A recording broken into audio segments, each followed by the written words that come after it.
fifth Instigators tour in the last 4 years, and the last one this year. Yeah. Why? Why?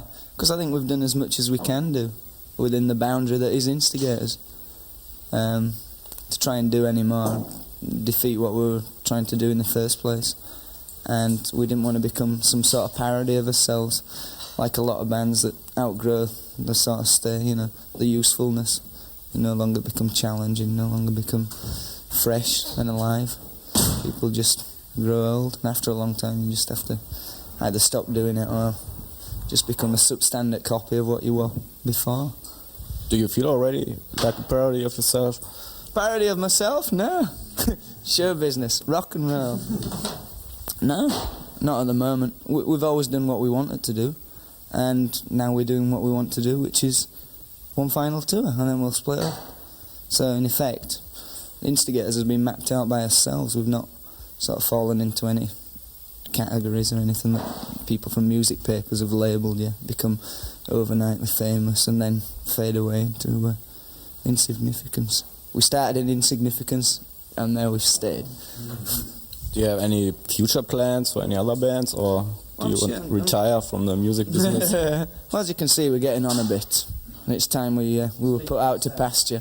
No, I think we've all got some plans in what we want to do, in whatever aspect, different areas. At the moment, there is some musical stuff forthcoming. Probably won't come out until next year. Do you see a lot of differences happening in the last 4 years between your first tours and now? I mean, you toured really constantly. Not a lot of big differences, a lot of small ones. Different sorts of scenes springing up, people coming, people going. People only have, I think, a certain time span that they're involved in the scene or whatever. And in different places, it's different lengths of time. Over here, people seem to be involved a lot more and for a lot longer than places like England, where people get into faddism. And well, they were saying that it's much better to work in Europe than in England, which is why we've done 12, 13, 14 European tours.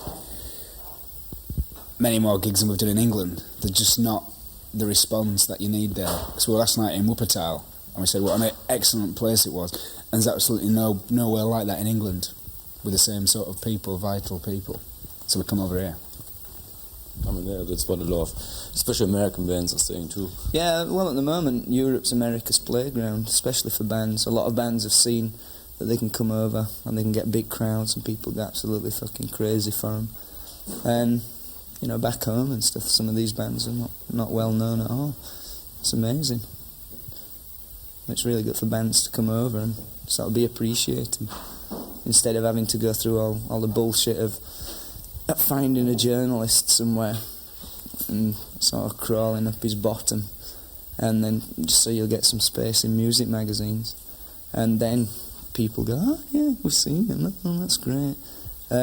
Over here, you don't need to do that. People accept you for what you do and not what other people want you to do. You don't have to be sort of like pigeonholed into any sort of like category, any small clique. What we always try to do is make things happen ourselves, probably prematurely, like going on tour and paying for it ourselves rather than waiting and hoping that somebody would sign us up and do it all for us. If we'd have waited, it would probably never have happened. So by taking the initiative ourselves, you can control your own destiny. When going to America, totally impractical thing to do from a financial point of view and the logistics of it. But we went and experienced it. Whereas before, it would never have happened had we not taken that initiative. When we started touring though, the first time we came to Europe, there weren't many English bands coming on that sort of scale where you get small bands that finance themselves and totally take control of that. I mean, a lot of the English bands never came, or a lot of them waited until they could get big agencies to get them lots of money, and a lot of bands never came for that simple reason, because they were waiting for things to happen, and things don't. You've got to make things happen yourself. Yeah, thinking of touring, you tried to tour the States. Yeah, we toured once, and then we had a major problem on the next time that we were supposed to be going. Yeah, there was one guy who promised to put on the shows for you, and Doug Karen. Oh yeah, Doug Karen. Fame. Our friend Doug Karen. And yeah, what about that? Well, we were offered a big tour of America by Duck Karen, who phoned up saying he was working for Triple X Enterprises. Now, Triple X is a pretty successful label in Los Angeles, and we thought, oh, great. Some people with some credibility have offered us a tour. And he says, I can do your coast-to-coast tour. You see, we'd met Duck Karen before in Providence when we were there first time. And he seemed like a nice guy. He seemed like he had his shit together there. And his credentials seemed perfect. He sent us a list of bands he'd been working with, a lot of phone numbers we could have phoned up to check them out. You know, we asked a few people and said, yeah, he does book these bands, you know. So we thought, everything will be going okay. So we left him to sort that out through the people at Positive Records in England. They did a lot of phone work with him. And everything was coming together nicely. And he had a list of dates. And in the meantime, we sorted out licensing a shotgun in America to Al from Flipside, to put it out on Flipside.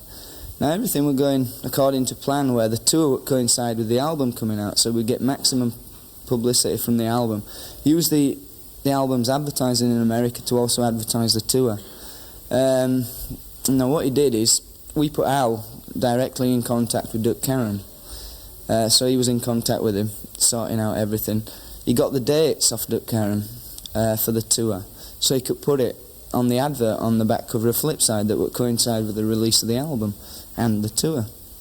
Now, 2 weeks before the tour, Chris from Positive phoned up Duck Karen, and he phoned up in the morning and got a girl called Jennifer at Triple X. Now this is important that it's Triple X, because who said Duck Karen's on tour with Sham 69 at the moment. He's pretty much uncontactable, but I'm handling the tour now. So everything was going, neater, really. The list of the dates were ready. We'd seen the dates. It sent Al at Flipside has sent about 200 promo copies out to radio stations, magazines, fanzines, etc., all over America. So you got all these radio stations getting the LP with a list of dates, saying, El Paso or whatever. So some guys there, Radio W El Paso, Instigators are coming. And in the meantime, Chris rang Jennifer at Triple X. She said, yeah, ring me back this evening and I'll sort out the number of the account where you've got to send some money so I can book you the airfares. He rung back 8 hours later and she said, the tour's cancelled. As you can imagine, we're not too happy about that, especially knowing that Duck Karen hadn't been in touch since then. Did you lose money because of that? Well, we didn't personally lose money, but the people at Positive Records lost a lot of money phoning. And they did a lot of shit work for us, and they're not happy about it. We're not happy about it. Did you meet him? We've not met him since now, funnily enough. But we're still waiting.